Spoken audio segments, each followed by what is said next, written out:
আমরা বলি আগে গণহত্যার বিচারটা হোক,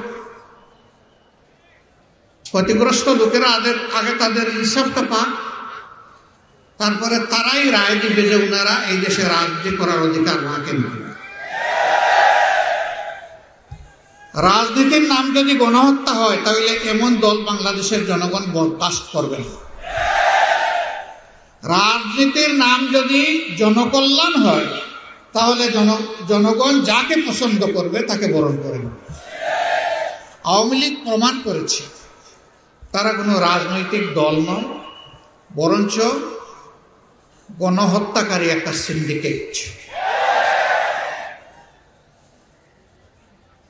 আমরা যা বললাম, আওয়ামী লীগ আদালতে গিয়ে তা প্রমাণ করুক যে আমাদের কথা সত্য না মিথ্যা। আমরা লীগকে আহ্বান জানাব, প্রিয় ভাইয়েরা, সবচেয়ে বেশি কষ্ট দেওয়া হয়েছে জামাত ইসলামীকে। একে একে নেতৃবৃন্দকে ফাঁসি দেওয়া হয়েছে।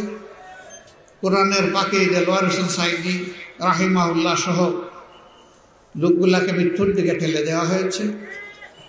অসংখ্য লোককে গুম করা হয়েছে, পঙ্গু করা হয়েছে, ঘরবাড়ি বিধ্বস্ত করা হয়েছে।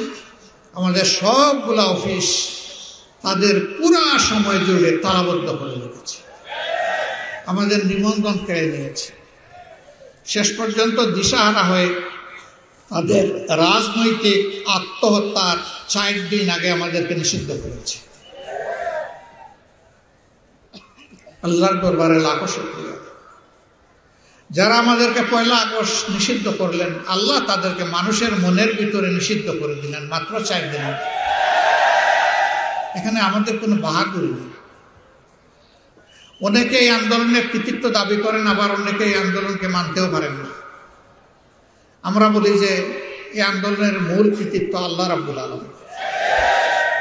তিনি জাতির সন্তানদেরকে হিম্মত দিয়েছিলেন বুক সোজা করে দাঁড়াবার, গুলি বুকে পেতে নেওয়ার।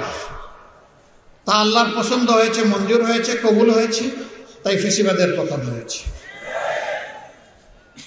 মানুষ হিসাবে 18 কোটি মানুষ এর সফলতার দাবিদার, আর নেতৃত্বের সফলতার দাবিদার আমাদের ছাত্র, তরুণ, যুব সমাজ। এইটা অনেকে দেখি মানতে রাজি হয় না। নামাজের আজানের সময় হয়ে গেছে, আমি আর কথা বাড়াবো। ভিটামিন ও ফাইবার সমৃদ্ধ ফ্রেশ আটা ময়দা সুজি আপনাকে দিবে সুস্বাস্থ্যের নিশ্চয়তা। ফ্রেশ আটা ময়দা সুজি। আমি শুধু বলবো, অতীতে যা হয়েছে সাক্ষী জনগণ। অতীতের সমস্ত দুঃশাসন এবং দুর্নীতিকে আসল পায়ের তলে কবর দিয়ে আমরা সামনে এগিয়ে যাই। আমরা দল, মত, জাতি, ধর্ম নির্বিশেষে একটা ইনসাফের বাংলাদেশ গড়ে তুলি, একটা মানবিক বাংলাদেশ গড়ে তুলি। চাঁদাবাজ, লুণ্ঠনকারী, দখলকারী তাদেরকে জানিয়ে দেই তোমাদেরকে আর বাংলাদেশ কবুল করবে না। ফেসিবাদ বিদায় হয়েছে, এই দেশে আর ফেসিবাদী হয়ে কেউ মাথা তুলতে পারবে না। এই আওয়াজ বাংলাদেশের ঘরে ঘরে আজকে তুলতে হবে। জাতিকে ঐক্যবদ্ধ হয়ে সামনে আগাতে হবে।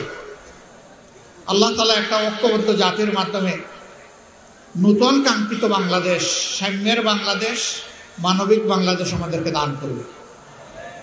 অসংখ্য আলিম উলামা, হুফাজ, আইতাম, তাদেরকে এই দেশে খুন করা হয়েছে, গুম করা হয়েছে, পঙ্গু করা হয়েছে, কারাবন্দী করা হয়েছে।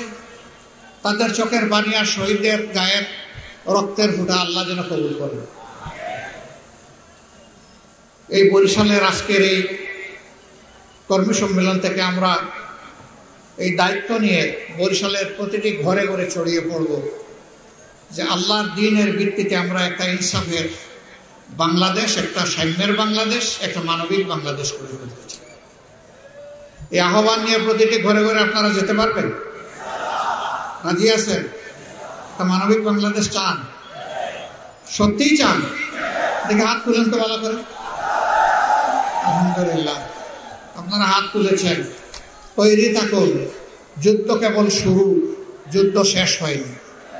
আগাছা পরগাছা সাফ না হওয়া পর্যন্ত যুদ্ধ অব্যাহত থাকবে। আমার সন্তানদের কণ্ঠে কণ্ঠ মিলিয়ে আমরা আওয়াজ দিচ্ছি, আবু সাইদ মুক্ত, শেষ হয়নি যুদ্ধ, এই যুদ্ধ চলবে ইনশাআল্লাহ।